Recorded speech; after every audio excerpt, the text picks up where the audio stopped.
¿Qué tal amigos? ¿Cómo están? Buenas noches, bienvenidos a En Portada. Ya saben ustedes, aquí en el horario estelar de Canal N, como siempre.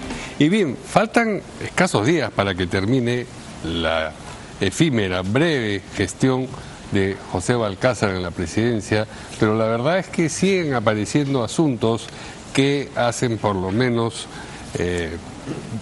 darle una mirada inquietante a lo que ha hecho y a la que podría hacer en los días siguientes todavía. Ayer en Cuarto Poder hubo se presentaron dos reportajes relacionados con asuntos que han ocurrido en el Ejecutivo durante la gestión de Valcázar. El primero de ellos tiene que ver con gastos superfluos que han tenido lugar en el Ministerio de Energía y Minas, en el Ministerio del Ambiente y hasta en el despacho presidencial. Eso por un lado. Y por otro lado hubo un reportaje que llama la atención sobre una compra millonaria de armas para la Policía Nacional sin un concurso público. Este es un asunto que ya se había ventilado antes en otros medios, singularmente Rafael Rey, en el programa que tiene en Willax, ya había mencionado el asunto, pero este es un informe a profundidad y con elementos adicionales. Vamos a ver brevemente fragmentos de estos dos informes para luego conversar con nuestro primer invitado sobre esta situación. En los 4 meses del gobierno de José María Valcázar, el denominador común ha sido el mismo: el uso del presupuesto público marcado por gastos excesivos y beneficios dirigidos principalmente al entorno de los propios funcionarios. En el despacho presidencial, servicio de coffee break para el taller de celebración de las paternidades, 5.557 soles. Luego, un contrato para el suministro de bebidas gaseosas, 3.245 soles. Otro coffee break para el taller de vocación de ética e integridad, 4.708 soles. El despacho presidencial es apenas una muestra. Al hurgar en los gastos de los ministerios, el patrón vuelve a repetirse. Así ocurrió durante la celebración por los 57 años del Ministerio de Energía y Minas. Cerca de 100.000 soles para convertir el aniversario en una celebración. El presupuesto público se destinó para el servicio de coffee break para la actividad por el 57 aniversario del Ministerio, 15.600 soles. Servicio de organización de evento para la actividad de gincana, 28.600 soles. Se financió también actividades recreativas, 850 soles. Servicio de organización de evento, 6.850 soles. El erario público no solo cubrió el menú, también vistió a los invitados. Cada polo blanco que lucieron los trabajadores durante la celebración fue adquirido con recursos del Estado. Adquisición de camisetas de algodón piqué, manga corta, con logo para el evento de 57 aniversario. Costo, 35.000 soles. El presupuesto no ha sido únicamente para el evento de aniversario. Un mes después, en el Ministerio de Energía y Minas, se registró un gasto pensado en el paladar de los trabajadores. Servicio de alimentación almuerzo para el taller de integración. Proveedor, Polladas Nino Saga. Costo, 27.000 soles. En el Ministerio del Ambiente, la historia se repite. Servicio de alimentación tipo box de desayuno. Costo, 11.600 soles. En mayo de este año, la entidad autorizó un gasto que tenía como propósito combatir el estrés de sus trabajadores. 6 de mayo de 2026. Adquisición y suministro de kits para el manejo de estrés. Costo, 3.600 soles. Al mes siguiente, en junio, la historia volvió a repetirse, pero esta vez con otro proveedor. 16 de junio de 2026. Adquisición de implementos para el control del estrés y la ansiedad. Costo 4.110 soles. En los ministerios no solo preocupa el estrés de sus trabajadores, sino también cuidar cómo lucen sus uñas o incluso dónde guardan su dinero. El 13 de marzo... Palacio de Gobierno con una reciente y escandalosa adquisición. La compra de 31.045 pistolas para la Policía Nacional a precios que estarían sobrevalorados.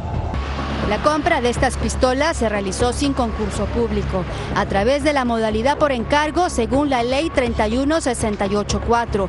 Estuvo a cargo de la Fábrica de Armas y Municiones del Ejército FAME, empresa estatal adscrita al Ministerio de Defensa, entidad clave en el millonario negocio de las armas en el país. El Ministerio del Interior ya pagó, ya desembolsó $29.461.705 por armas que serán entregadas en su totalidad dentro de 1 año y 2 meses. Un pago adelantado por armamento cuyo precio unitario es de $949 por pistola. El Ministerio del Interior se obliga a transferir a FAME, en calidad de adelanto, el 100% del precio total acordado, dentro de los 5 días calendario posteriores a la recepción de la carta fianza que garantice dicho adelanto. Las armas de puño modelo Jericó, calibre 9 por 19 milímetros, provenientes de Israel, se entregarán a nuestro país en partes, de manera lenta y escalonada. La primera entrega de 2.000 pistolas se realizará en 2 meses y medio, es decir, en octubre. La segunda entrega de 3.000 unidades en 4 meses. Y así sucesivamente, hasta completar la 7ª entrega, un lote de 4.045 pistolas restantes, para completar el total de 31.045 unidades en 14 meses calendario. Hay un detalle que agrava aún más esta operación: la redacción y elaboración de la carta fianza, que es el seguro del Estado peruano ante un eventual incumplimiento de contrato, fue elaborado por 2 entidades del Estado, el Ministerio del Interior y FAME, entidad adscrita al Ministerio de Defensa. Es el Estado asumiendo el riesgo de una operación generada por el propio Estado. IWI, empresa israelí socia de FAME, no figura en el papel. No solo se postergaron las fechas de presentación y evaluación de ofertas, también se hizo lo mismo con la adjudicación de la Buena Pro. Además, se cambió hasta 5 veces al director general de la Oficina General de Administración y Finanzas del Ministerio del Interior, OGAF, el responsable de realizar esta contratación millonaria por orden expresa del ministro del Interior. La gestión Balcázar, sin embargo, no quiso dejar el proceso en manos del próximo gobierno. Agilizaron la compra millonaria, reactivaron la convocatoria en tiempo récord. El 3 de marzo de este año, solo un día después de haber cancelado la contratación internacional. Y en su lugar, optaron por la modalidad de encargo. Es decir, era discreción de FAME elegir directamente un proveedor para ejecutar la millonaria compra de pistolas. FAME publica la convocatoria del proceso el 30 de junio pasado y otorga la Buena Pro 48 horas después, el 2 de julio, en tiempo récord. El ganador fue IWI. No se seleccionó al postor que realizó la mejor oferta, sino al que presentó la más cara, al que ofertó un 77% por encima de sus competidores. Casi $13 millones de diferencia.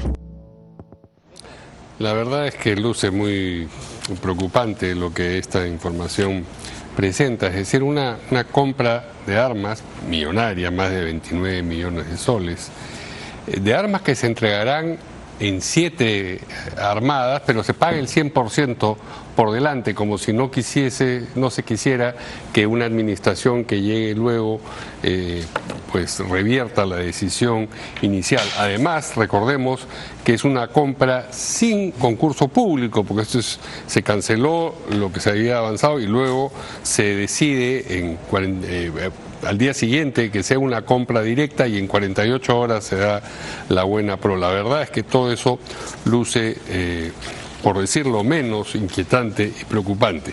Pero para conversar sobre estos dos asuntos concernientes a la administración Balcázar, por llamarla de alguna forma, grosso modo, está con nosotros el ex contralor Fuad Kuri. ¿Qué tal, señor Kuri? ¿Cómo está? Buenas noches. Buenas noches, Mario. Gracias por la invitación. Gracias a usted.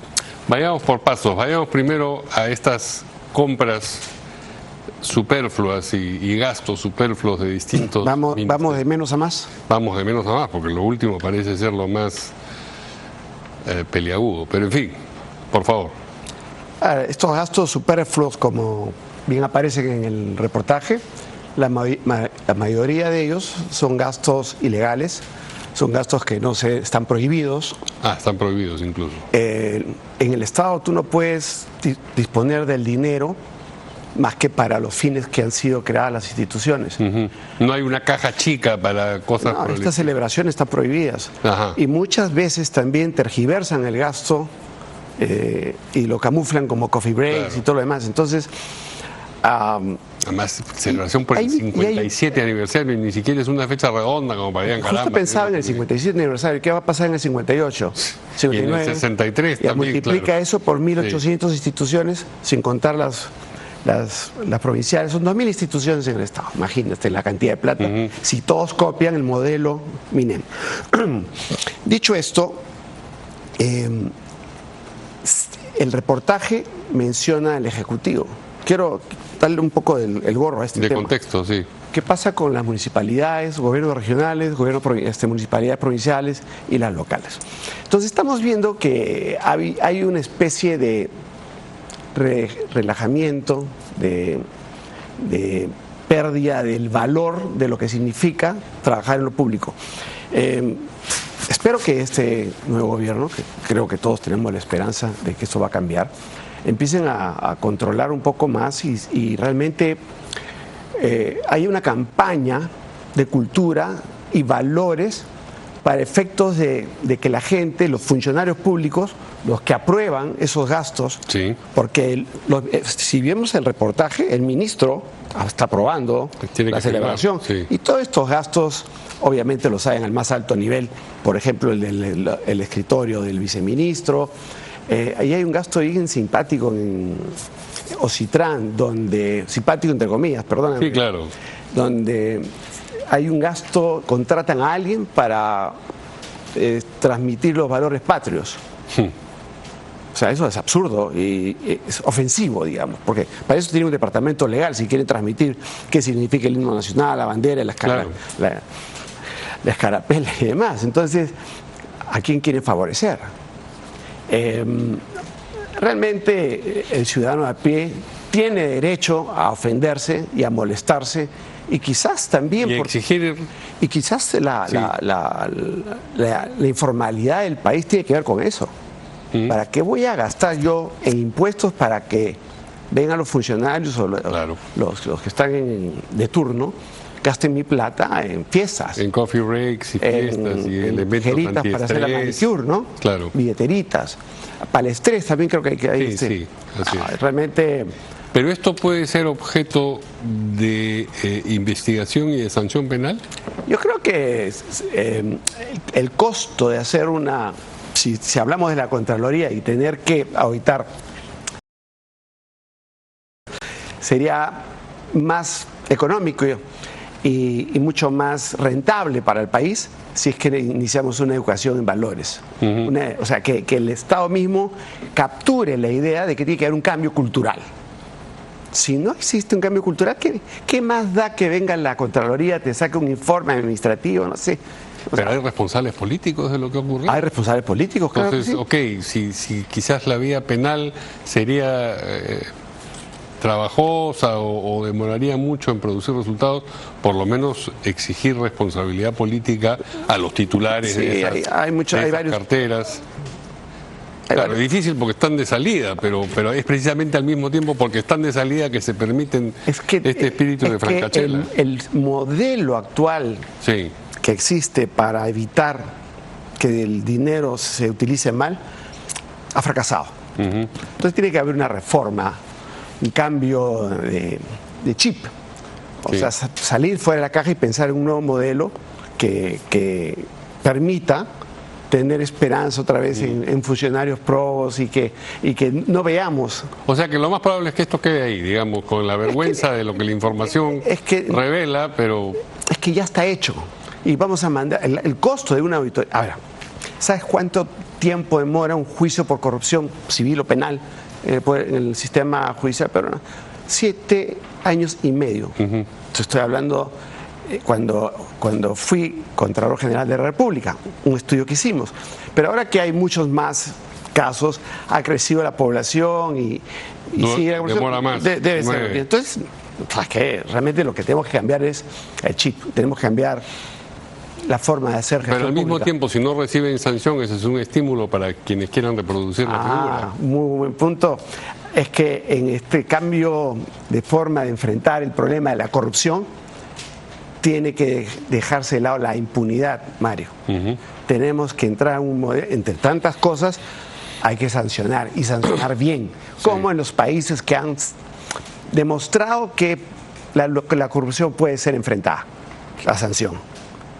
Hoy día no, puedo exagerar un poquito, pero no mucho. Hoy día no se sanciona la corrupción. O sea, de repente el 10%, el 5% de los casos. Pero la corrupción ha invadido el país. O sea, donde miremos, donde toquemos, como dicen, salta la pus. Entonces, si seguimos así, no vamos a lograr mucho en ese campo. Tenemos que cambiar el chip. Ya, pero este es un problema serio, mucho más serio, sin embargo, parece el otro, el que es materia del otro reportaje, el de la compra de armas. Solamente me voy a distraer un segundo antes de entrar al tema de las armas. Por favor. En el mundo de la corrupción, en Perú hay casos bien grandes, como los que vivimos en la época del caso Odebrecht, como lo que estamos viendo. Hace poco vi una noticia que realmente espanta sobre la corrupción en Petroperú en la compra de petróleo. Y así podemos hacer una lista de grandes casos de corrupción.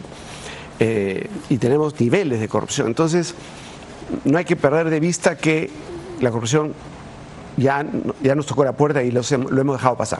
Es una forma de decirlo que tenemos que... Es el problema número 2 según la última encuesta de Datu para el ciudadano, después de la inseguridad ciudadana. El segundo problema es corrupción. Bueno, este tema. A ver, Mario, por partes. Sin cambiar de tema, en realidad, vamos al otro... Vamos a hablar del otro caso. Reportaje, Mira, esta es una contratación por encargo. Está regulada por la ley que creó FAME, Fábrica de Municiones, la ley 29314. Y el año pasado el Ministerio de Defensa sacó un lineamiento, el número 1/2026, en donde le permite, se regula las compras por encargo, que tanto la policía como las Fuerzas Armadas pueden encargar las compras de municiones o armamento a FAME. Pero ese lineamiento que le permite salirse de la ley de contrataciones, sí, claro, le permite un lineamiento, pero si bien le permite extraerse o sustraerse de la ley de contratación pública del Estado, lo que dice tácitamente ese lineamiento que no se escapa de los principios. Te lo voy a enumerar: competencia real, concurrencia, que se permita invitar a distintos participantes, transparencia, igualdad de trato, integridad, publicidad. Entonces, esos principios que están en la ley de contrataciones debieron de aplicarse en esta y no operación. Parece que haya sido el caso. Claro, porque a la hora, vamos a llegar a eso, claro, al final de esta terrible historia, o esta historia, solamente se contrata directamente a un proveedor único, ¿cierto? Sí. Además, en 48 horas después de haber cancelado el proceso anterior y al que había hecho la oferta más onerosa, ¿no? Hay un paréntesis. Que deje de significar en el Estado peruano que comprar a un precio mayor es malo. Porque, no, pero si lo hace tiene que justificarlo. Por supuesto, claro. Tiene que estar en las especificaciones, claro, todo tiene que estar claro, con total transparencia. Pero hoy en día, o hasta hace poco, no sé si se dirá, en la evaluación de una compra, de una operación de compra, el precio menor genera un puntaje mayor. Eso debe cambiar. Bueno, regresando a la compra de armas, hay un tema también que hay que mencionar sobre la garantía. Este lineamiento, y sigo con este lineamiento porque me imagino que los que participaron en esta operación siguieron ese lineamiento, les permite las cartas fianza por 10%, les permite un fideicomiso y también un depósito en cuenta. Sin embargo, aquí hubo como una especie de carta de FAME Sí. que garantiza la compra. Sí. Pero FAME no es, No es agente de garantía. como bien dice el reportaje, que nos garantizamos entre amigos. Sí, claro. ¿No? Entre la misma, de un bolsillo sale el otro. Ahí hay un tema. A ver, todos estos temas los está tomando seguro la Contraloría y nos está escuchando ahora. Tengo entendido que ya, o sea, definitivamente este es un caso para la Contraloría, no hay duda. Y está el otro asunto, el pago del Ahí 100% va. contra una entrega que se da en 7 armadas. Sí. A ver, la ley de contrataciones, yéndose a la ley mayor, no te prohíbe pagar el 100%, pero tiene que haber justificación de por medio. Porque hay un tema que no se ha aclarado. El reportaje no lo conocemos, ni tú, ni yo, ni nadie. ¿Dónde están esos 30 millones de dólares? ¿A dónde fueron a parar? Son 29 millones 29, de soles, creo, de soles. No, dólares. Ah, me pareció ¿Soles? entender, sí. Bueno, pero en fin. Sí, acá dólares efectivamente, por un monto de 29.469.705 dólares, correcto.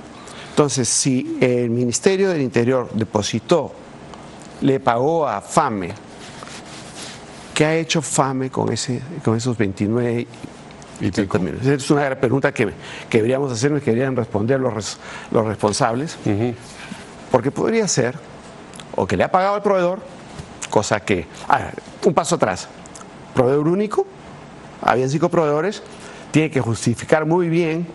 Bueno, realmente no lo va a poder justificar porque no hubo concurso, ¿no? Porque estos principios que no han sido, que se mantienen en esta operación, el principio de competencia, no ha habido.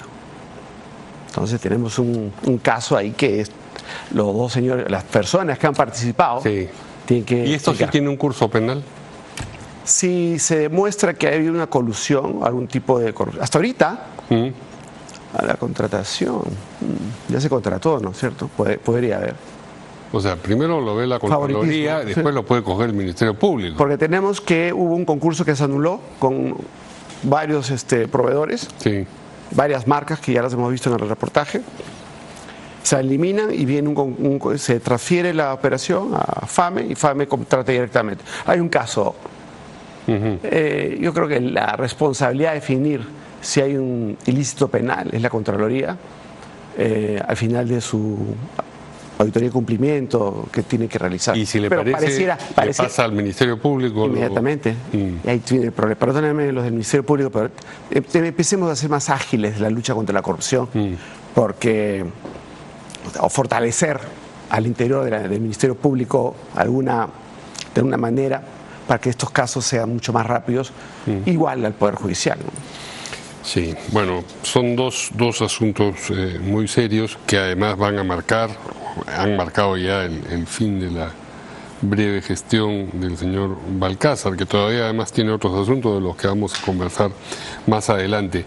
Pero a propósito del combate contra la corrupción, entiendo que usted ha revisado algunos planes de gobierno, y en particular el plan de gobierno de quien ha ganado las elecciones, y qué cosa ha notado en lo que a esta materia respecta. Hay dos aspectos que quiero resaltar. Hay varios, porque le dedican un capítulo del plan de gobierno a la corrupción, lo cual me parece una señal muy importante por parte de la presidenta y su equipo, La Fuerza Popular. Fuerza Popular, que tiene que ver con el shock contra la corrupción. Un shock un trabajo serio que tiene que abarcar varias aristas.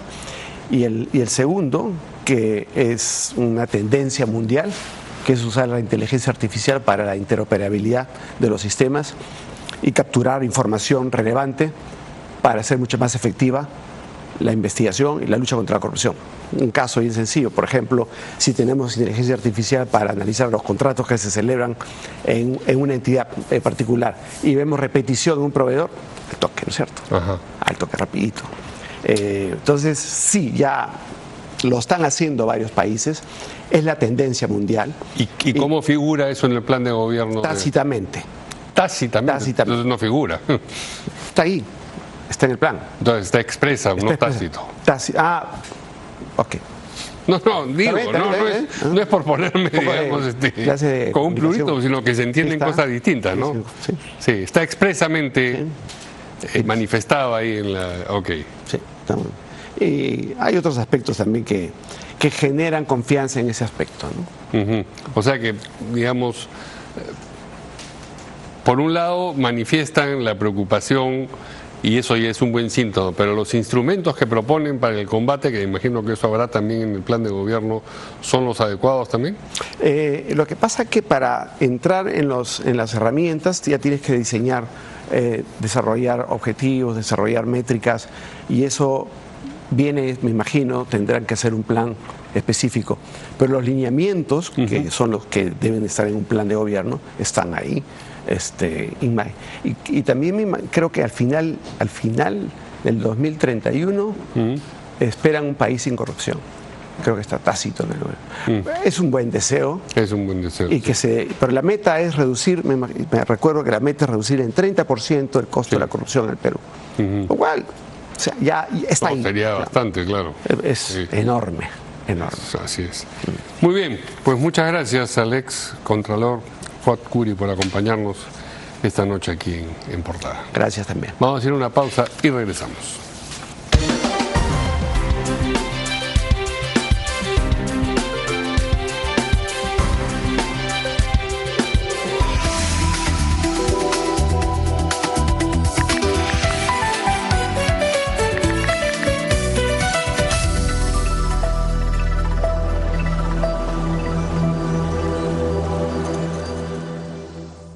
¿Viste que robaron en el tercero A? Sí, pero ¿por dónde entraron? Por el balcón. Nosotros, por suerte, tenemos Verisur. Tengo sensores en puertas y en ventanas. Así que cualquier movimiento se comunican enseguida. Muy buen dato. Voy a llamar. Llama porque vienen en el día. ¿Hoy? Sí.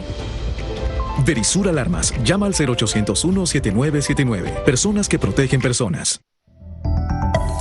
De lunes a viernes, no se pierde el horario estelar de Canal N. A las 19 horas, en Portada, con Mario Ghibellini. A las 20 horas, primero a las 8, con Angélica Valdés. A las 21 horas, Cuentas Claras, con Omar Mariluz. Y a las 22 horas, al final del día, con Diana Seminario.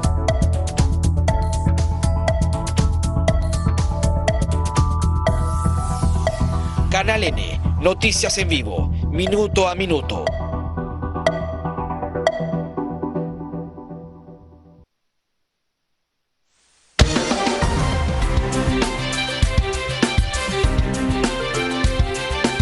Bien, decíamos que hay otras materias relacionadas con este tramo final del gobierno del señor Balcázar, de la administración Balcázar, digamos, que todavía pueden presentar problemas a pesar de que quedan 10 días, 9 días de este gobierno. Uno de esos asuntos, como ustedes saben, es el de la presunta libertad del golpista Pedro Castillo. Esto es una materia que desde distintos sectores políticos está siendo agitada y respecto de la cual el señor Balcázar se ha expresado con ambigüedad, como diciendo que es algo que él tiene a disposición, a la mano, que ya verá. Como se sabe, hay problemas formales que no pueden ser resueltos a sola voluntad, como la circunstancia de que el señor Castillo no tenga una sentencia consentida, está apelada, y los indultos solamente van sobre sentencias consentidas, la circunstancia de que aquello necesita un informe de la Comisión de Gracias Presidenciales, necesita la firma del ministro de Justicia, y aun si se cumpliera con todo aquello, pues resulta que el señor Castillo tiene además una prisión preventiva por un asunto de corrupción, de organización criminal presunta pertenencia a una organización criminal que tiene que ver con el caso Puente Tarata, ¿no es cierto?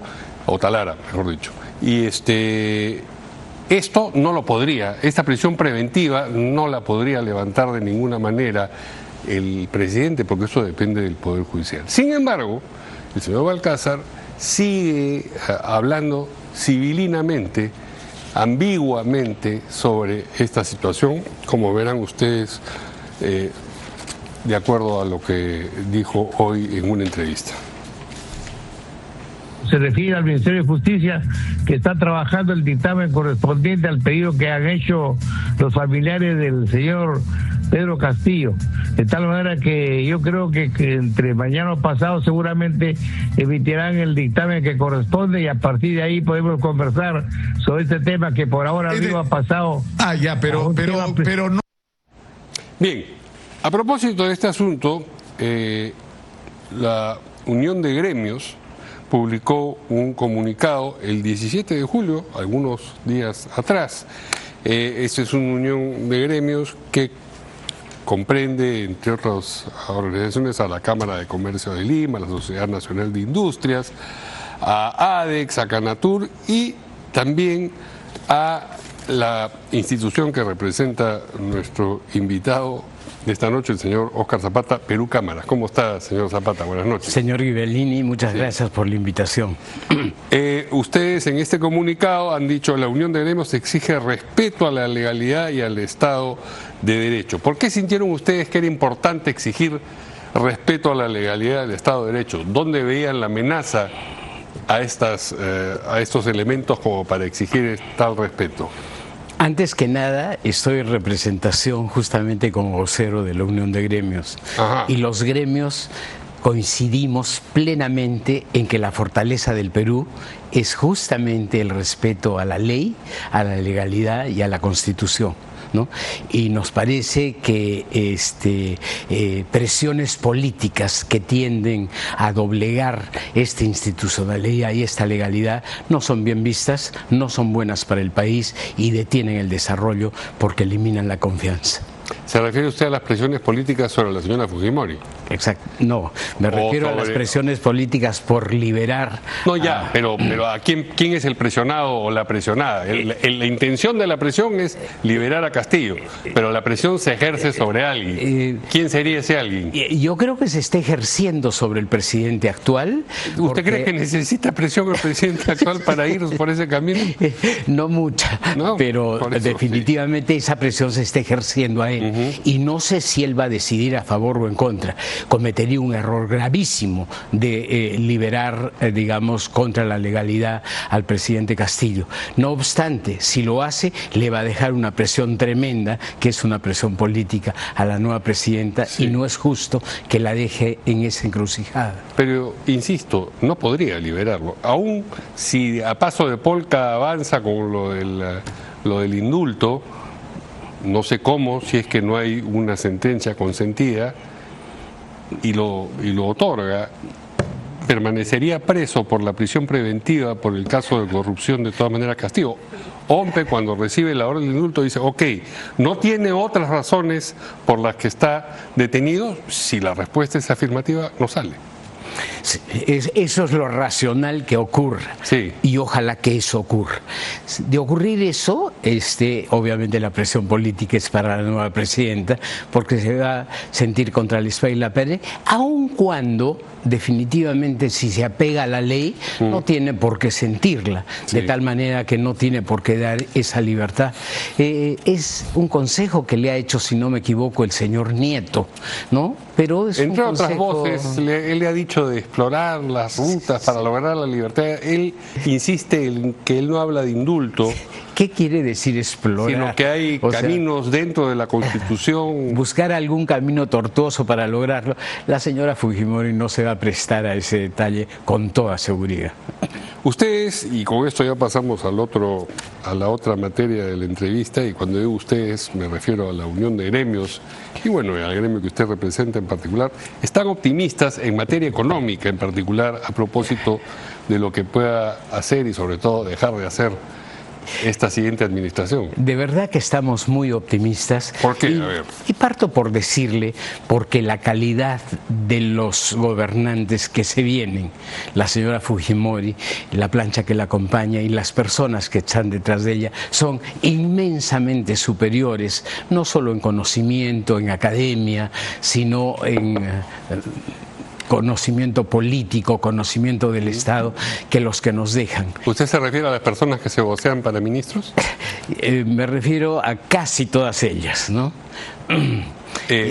Son mejores personas, no sé si mejores personas, pero son más conocedores, más adecuados para el encargo que recibiría. Porque uno de los dramas de este país y uno de los cambios estructurales que me imagino la señora Fujimori va a enfrentar de inmediato es que la conducción de estos cambios estructurales que el país necesita requiere de mejor talento y otros cuadros. Sí. Eso creo que está por garantizado que es mejor que lo anterior.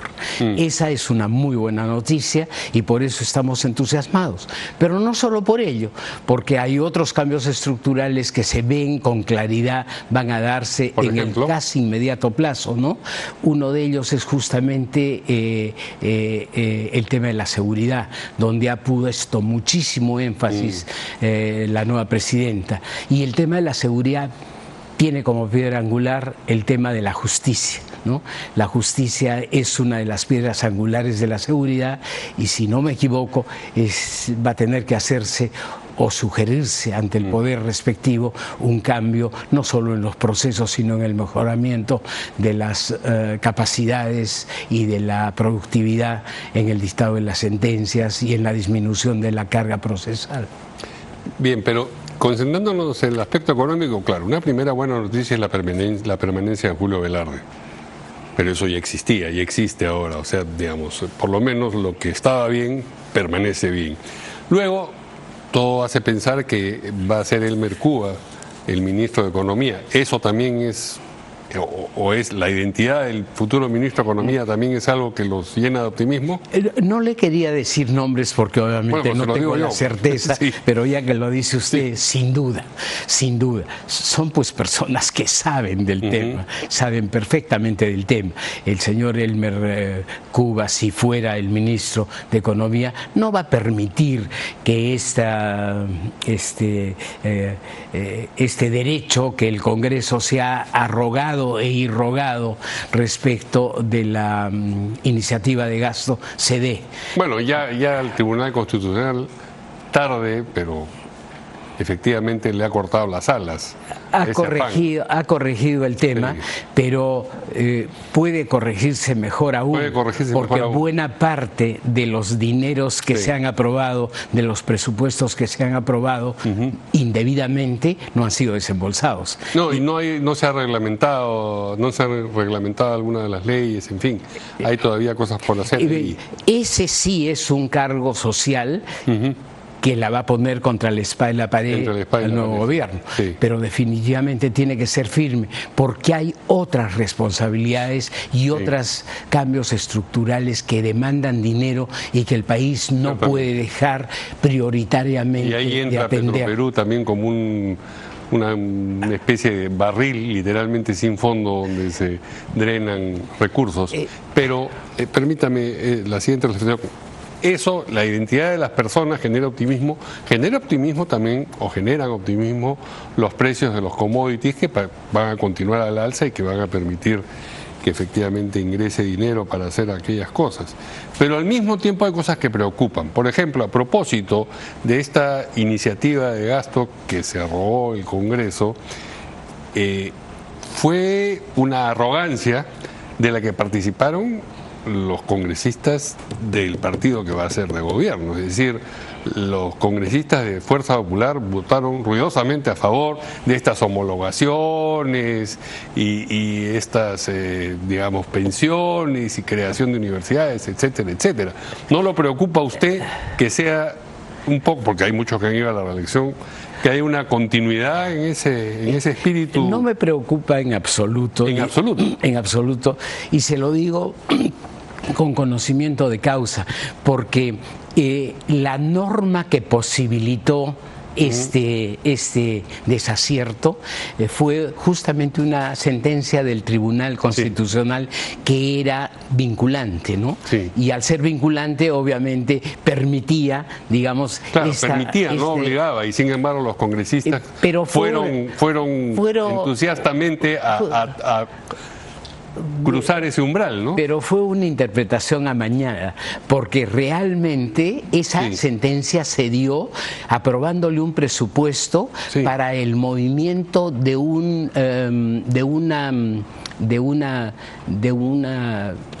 pueblo en la zona de Iquitos, que tenía que ser reubicado, ¿no?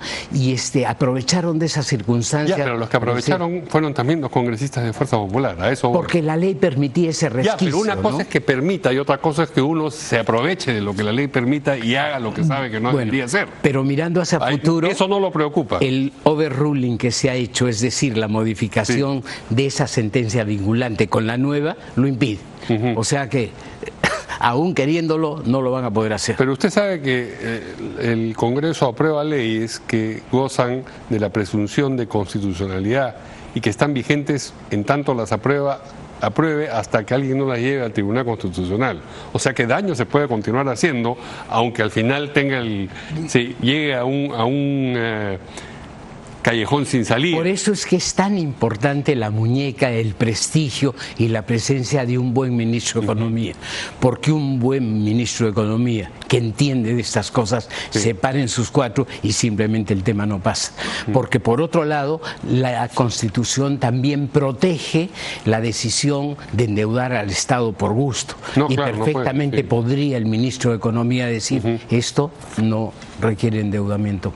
El otro asunto que puede, digamos, presionar en contra del optimismo es el fenómeno del Niño.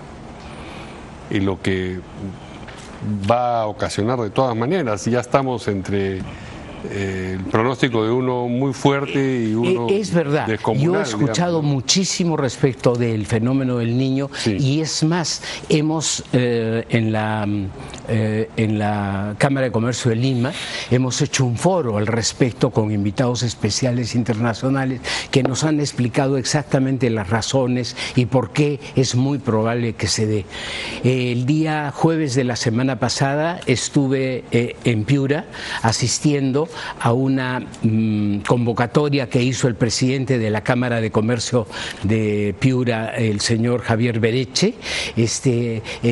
Acogió y convocó a todas las autoridades de municipios, de la Autoridad Autónoma del Agua, del Ejército, etcétera, etcétera, etcétera, todas las autoridades de Piura y yo. Y tuve la oportunidad de ver in situ una explicación brillante de todos estos tropiezos y toda esta infraestructura que no tienen para atender la crisis.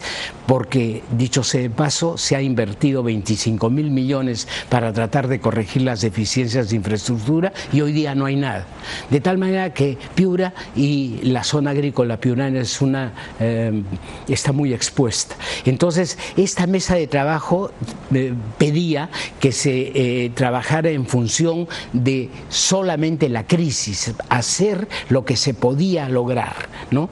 Y para ello pedía y se acordó solicitarle a la presidenta de la República que se declare y que se nombre una autoridad única y autónoma, donde las decisiones no estén diluidas como de hecho lo están hoy día, de tal manera que se podía garantizar la ejecución muy rápida de las obras que ya están definidas y que pueden posibilitar y ayudar en la protección de la ciudad, de su agro y de la economía de la zona, lo cual invoco desde acá e insisto en ese empeño que me parece muy, muy prestigioso. Estuvo también la senadora Carla Scheffer, ¿no? Por Piura, sí.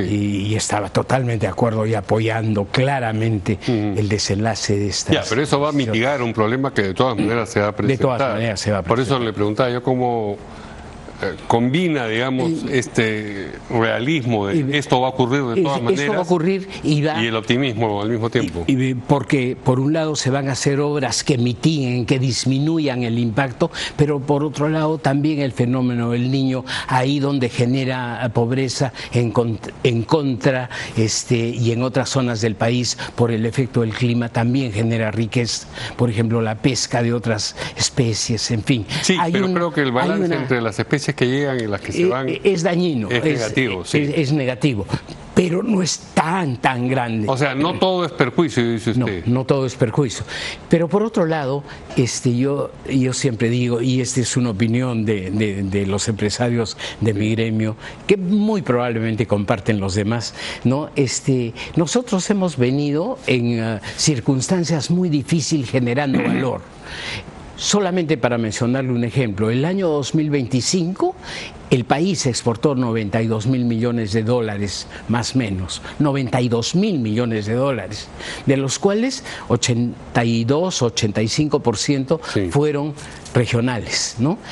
Ese valor inmenso que se dio, pese a las dificultades que encontrábamos en el gobierno. Entonces, ya sabemos nosotros enfrentarnos a este tipo de cosas y generar riqueza, porque eso genera empleo, porque eso genera desarrollo, y hoy día la situación económica, que Dios no quiera se desestabilice, ha sido fruto de este empeño de los empresarios, ¿no? Muy bien. Y vamos a defender y estamos muy contentos de que las personas que nos escuchan hoy día en el gobierno entienden el problema. Muy bien, muchas gracias al presidente de Perú Cámaras y representante de la Unión de Gremios, en este caso Óscar Zapata. Ojalá su optimismo se vea reflejado en la realidad de los próximos meses. Así va a ser. Pausa y volvemos.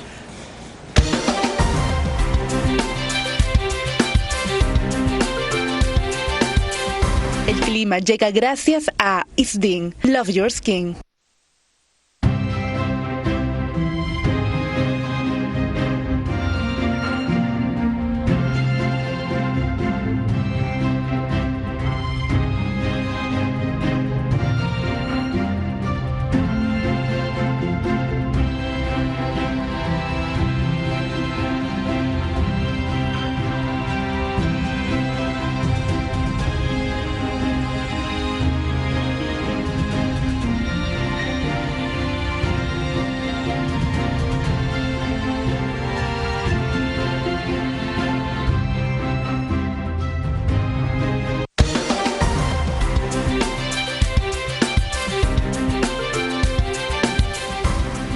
Bien, seguimos en Portada y hoy la señora Fujimori recibió dentro de este continuo de visitas que está recibiendo en los días previos a asumir el poder, la visita de varios alcaldes provinciales,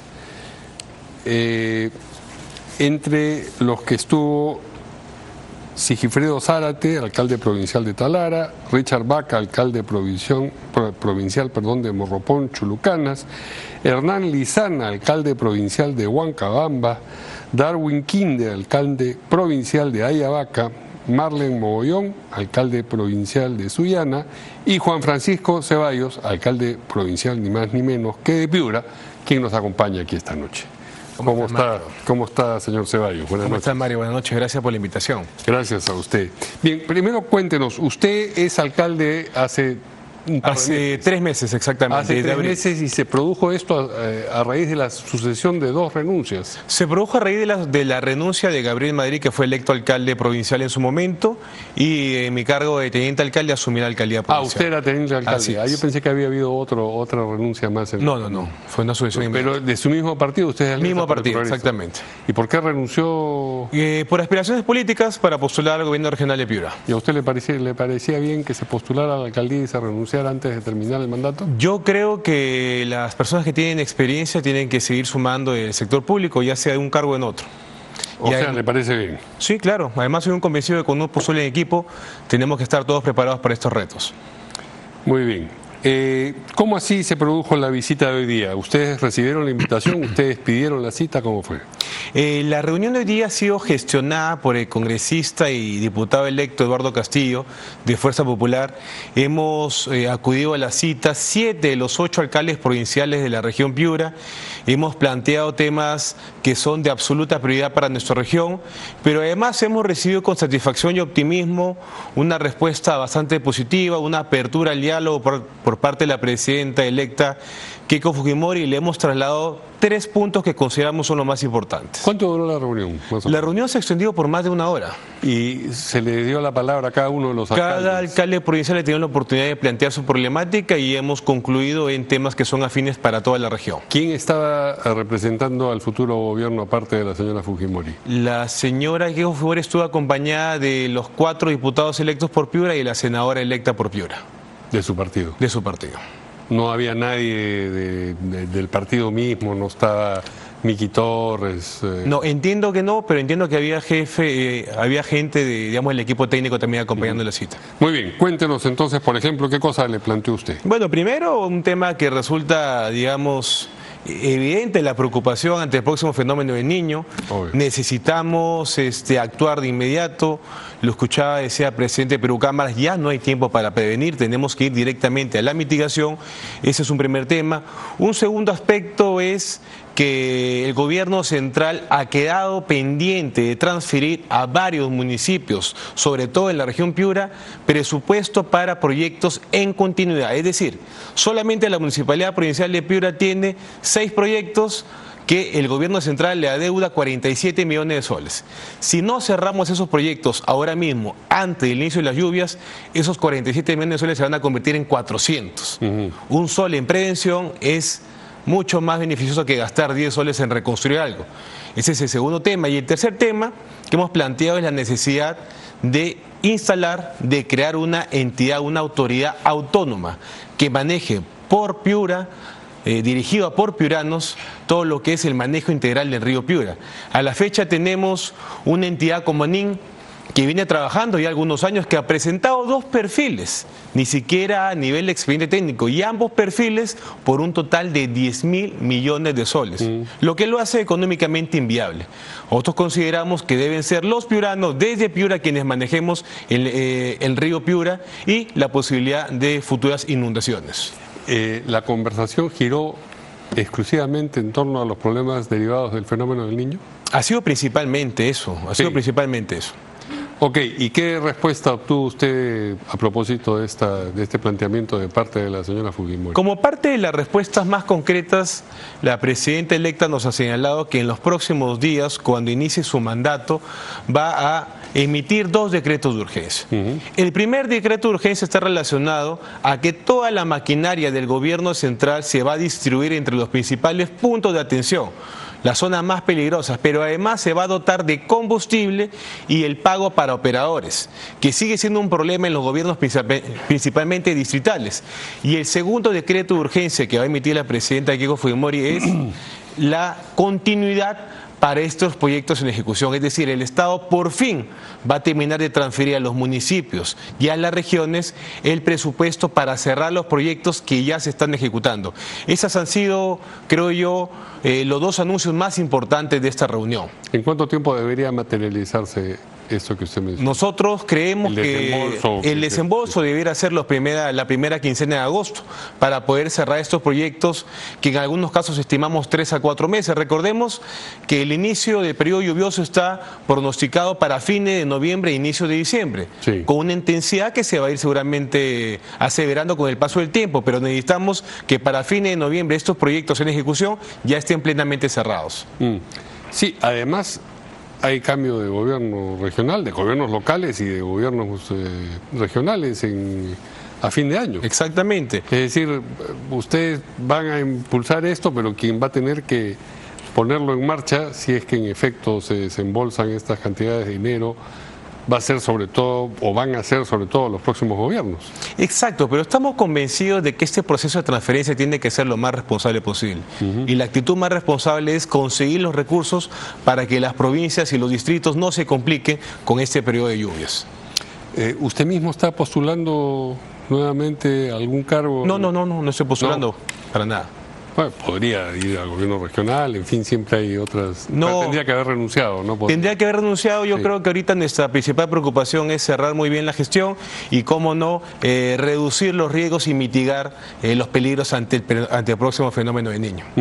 Y lo que plantearon los otros alcaldes iba más o menos en la misma línea.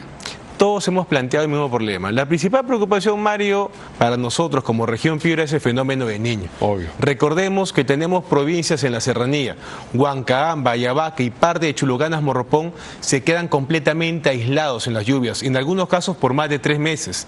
Las provincias de Sullana y de Piura, que son netamente agrícolas, ven perjudicados sus cultivos, que son principalmente y en mayoría de exportación, que generan decenas de miles de puestos de empleo. Las provincias de Sechura y de Paita ven afectada la pesca, y Talara, que es una región también petrolera, también se ve afectada por este tipo de fenómenos. Es decir, la región en su conjunto, con sus 2 millones de habitantes, se ve en serios aprietos cada vez que se instaura un fenómeno del Niño. Pero, digamos, estamos esperando el fenómeno del Niño global, que es el que suponemos va a golpear de la manera que estamos anticipando. Pero fenómeno del Niño costero ya hay. Exacto. Ya existen problemas en este momento en Piura. Exactamente, ya vemos bastantes problemas, por ejemplo, en lo que es la agricultura, la floración del mango. Vemos bastantes problemas en la pesca con especies que se han ido en las costas piuranas. Entonces ya hay una afectación. De hecho, Piura como región viene sufriendo ya estos estragos desde hace algunos meses.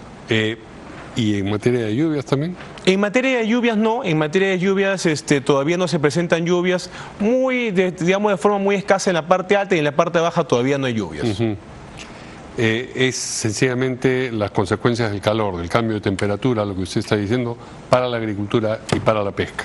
Lo que pasa es que este fenómeno de Niño, Mario, según lo que han señalado los expertos, se parece mucho al del año 98. Tenemos una masa caliente que va más allá de los 300 metros por debajo del agua, lo cual va a implicar una lluvia por periodo de 5 a 6 meses. Va a implicar enfermedades como el dengue, chikungunya, Zika. También, claro, la salud. Es un tema que complica a toda la región en su conjunto. Además, interrumpe carreteras, imposibilita llegar o llevar alimentos y medicina a otros lugares. Entonces, el riesgo es enorme. Nosotros como entidades gubernamentales lo que estamos intentando hacer es que ahora se cree una autoridad autónoma para que no haya esta complicación donde todos dicen ser competentes respecto a un tema y al final nadie resulta responsable. Manos en un plato, sí. Cuando hay muchas manos en un plato, finalmente nunca hay responsables y nunca podemos voltear y decirle, esta es responsabilidad tuya. Entonces necesitamos que se defina eso de la forma más pronta posible, pero además necesitamos que el gobierno nacional, gracias a Dios, Mario, estamos contando los días para que acabe este gobierno. Un gobierno, la verdad, desastroso, un gobierno que ha hecho poco o nada por Piura, un gobierno que ha sido completamente indiferente, además de ineficiente. Yo creo que el nuevo gobierno tiene, digamos, sus ojos sobre una región que va a ser duramente golpeada, pero que esperemos se den las actividades para poder mitigar este tipo de daños. ¿Este aspecto de la salud que ha mencionado usted se abordó también en la reunión? Claro que sí, hemos abordado el aspecto de salud en materia de suministro durante las lluvias, así como de obras paralizadas. En Piura tenemos 3 hospitales como región paralizados: Huarmaca, Huancabamba, Ayabaca y 1 cuarto, Los Algarrobos en Piura. En el país son casi 60 hospitales paralizados, abandonados. Tenemos que también intervenir en eso. Yo creo que es parte de la obligación del próximo gobierno destrabar estos proyectos. Bueno, a veces ni siquiera están trabados, sino sencillamente abandonados. Abandonados, en el peor de los casos. Sí. Bueno, esto me dice también fue en materia. También fue abordado por parte de los alcaldes. Y han recibido compromisos de parte de la futura presidente de que eso será viabilizado, abordado y llevado a cabo. Muy bien, pues ojalá sea en efecto así. Muchas gracias al alcalde provincial de Piura, el señor Juan Francisco Ceballos. Muchas gracias, que nos ha acompañado esta noche aquí en Portada.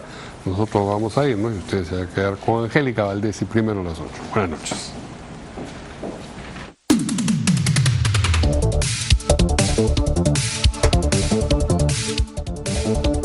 A primero a las 8 nos acompaña Angélica Valdés. Estos son los titulares de la jornada.